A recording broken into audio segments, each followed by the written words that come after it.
माननीय सभापति जी, जिसकी जात का पता नहीं वो गन्ना की बात करता है। A few moments later. और इस वक्त की बड़ी खबर आपको बता दे, केंद्र सरकार जातीय जनगणना कराएगी। ये बड़ी खबर। ये भगवान क्या जुल्म है। तो भैया सुना, अब हमारी मोदी सरकार जातीय जनगणना करवाएगी। लल्लन भैया, यही सब सुनकर तो मुझे कल से नींद में भी हंसी आ रही है, क्योंकि कहाँ हम लोग इंतजार में थे कि मोदी जी पाकिस्तान को खोदकर बना देंगे गड्ढा, लेकिन ये लेकर आ गए जातीय जनगणना का मुद्दा।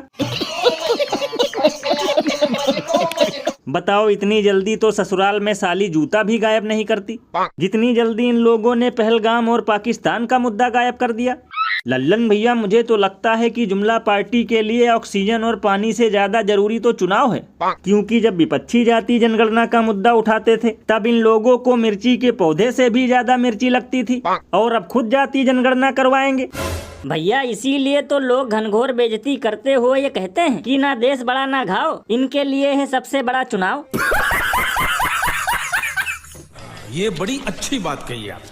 और भैया, एक अंदर की बात बताऊं, इस अप्रैल के महीने में कुछ ज्यादा ही कांड हो गया था, जिसको छुपाने के लिए मुद्दा मैदान में उतारा गया है। जैसे पहले गैस सिलेंडर पे 50 रुपया बढ़ा, फिर बिजली का रेट बढ़ा, और उसके बाद शेयर बाजार ढेर हो गया, फिर पहलगाम की घटना हो गई।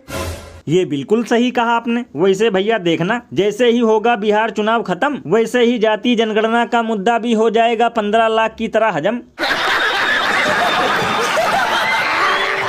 और अभी तो रुको, क्लाइमैक्स अभी बाकी है। बिटिया पहले मुसलमान थी और आज हमने शुद्धिकरण के साथ हमने अपनी बिटिया का नाम नेहा शर्मा रखा है, और पूरी ताकत के साथ हम पूरा हिंदू रक्षा दल परिवार अपनी बिटिया के साथ है।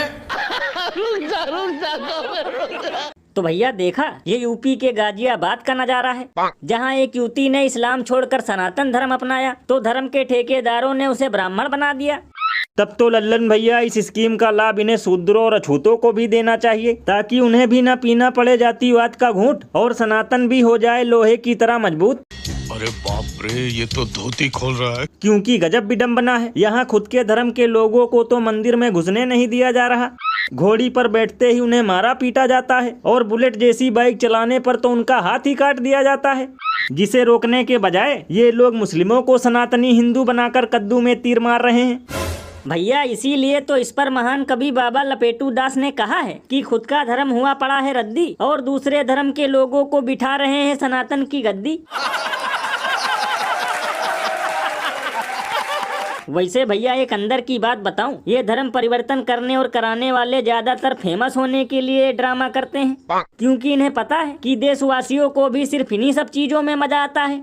ये बिल्कुल सही कहा आपने। वैसे भैया, शुक्र है कि ये धर्म परिवर्तन किसी हिंदू युवती ने नहीं किया, वरना अब तक हिंदू खतरे में आ जाता और गोदी मीडिया भी लव जिहाद के किस्से सुनाता।